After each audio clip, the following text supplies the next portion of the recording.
One quick thing before we start this review. Did you guys know that John David Washington is the son of Denzel Washington? That's amazing! Roll the intro. I'm gonna make him an offer again with you. I drink your milkshake. Why so serious? I am your father. You talking to me? Say what again? Are you not entertained? Netflix acquired the rights to a South Korean gangster flick, and there was quite a bit of a buzz around this film, and since I love South Korean cinema and I love gangster flicks, this seemed to combine two of my favorite things, and I wanted to check out this film. Before we get into this review, guys, don't forget to make the movie guy happy. Press that subscribe button, press that like button. Let's make a trend in the comments. Comment down below saying hashtag make the movie guy happy. Let's break the YouTube algorithm. Now let's get down to business. By the by, I'm the movie guy and this is my review for Night in Paradise. First of all, I apologize for this pronunciation of South Korean names. I don't really know how to say them. The story follows Tae-goo, a gangster who, has a pretty bad day. He gets into an argument with the Bukseong clan. He finds out that his sister's terminal disease is spreading and he can do nothing to save her, but that won't really matter because she gets killed along with her niece in a car crash, and that's a pretty bad day for anyone. Tae-goo thinks that the Bukseong clan was behind her death, so he goes after them and kills their leader, President Do, in a very brutal fashion. Now he has to escape the country, so he goes to Jeju Island where he will stay there for a week until he leaves for Russia. In Jeju Island he will live with a girl called Jae-young and he forms a bond with her, a girl who's also terminally ill. This is a gangster film, but it's very atypical for one. First of all, the crime elements are only played out in the beginning and in the end. In the middle, it's a whole lot of calm moments filled with beautiful cinematography, like, seeing a lovely road or a beach or other landscapes. And this is a very stunning film because of that cinematography. Also very atypical for a South Korean gangster flick is the use of guns. Usually they have more melee weapons, more hand-to-hand combats, and the action set pieces are always terrific. In this film, there is quite a bit of gunplay, and I did feel that, it was out of the ordinary,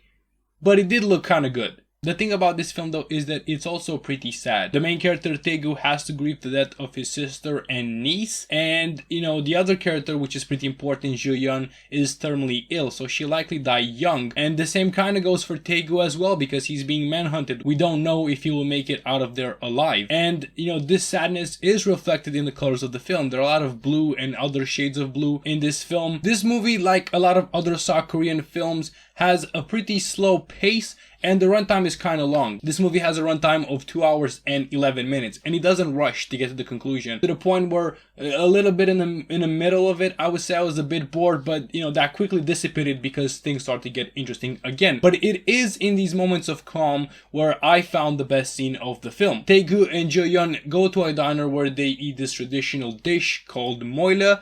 I think it is fish food. I haven't really researched it. What kind of a movie guy am I? And Tae-goo tells the story of how his mother used to make this dish and how he loves it ever since then. And the scene is really good, not because of the story, although it is pretty emotional, but because of all the other feelings aside from this. So as I said, you feel the emotional side of the story, but you also kind of feel these two characters gain, feelings for one another. There's this sort of calm air before the storm in this scene, echoed by the line of Tae-goo saying that he wants to eat this before he dies. Will he die though? I'm not gonna spoil it. However, this is far from a perfect film, and the biggest hurdle that I've had with this film was understanding the relationship between these characters. President Do, the leader of Clan Bukseong, why is he the baddest guy out there, and why can't the leader of Tae-goo's clan face up to him? And there are also a lot of characters out there who we don't really understand what are their affiliation. I know a couple of South Korean actors, but none of them are present in this film. That doesn't matter though, because the cast does a fantastic job, especially the protagonist Tae-goo. He plays Tae-goo.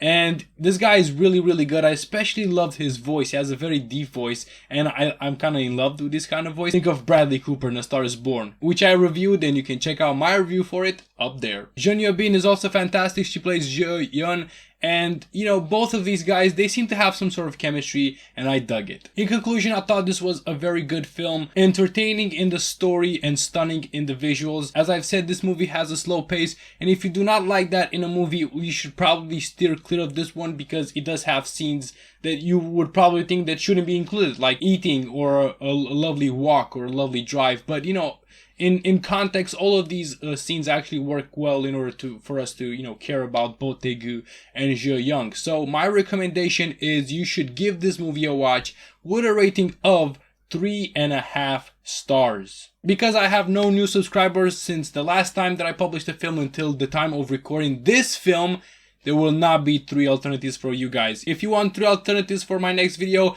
press that subscribe button, guys. Make the movie guy happy. Drop a like and also comment down below a hashtag make the movie guy happy. My alternative pick for this film is The Man from Nowhere. It's a pretty well known film, but if you haven't watched it, you should definitely go on and give this movie a watch. Even if you don't like South Korean cinema, this is a really good film. It's about a pawn shop keeper who is probably an ex-gangster, very violent guy, and his only friend gets kidnapped. That only friend is a child. She was kidnapped by some drug and organ smugglers, and this guy goes on against an entire empire just to save her. Don't forget to subscribe to my channel, guys, if you enjoyed the video. Drop a like as well, a comment, why not, and keep on watching movies, guys.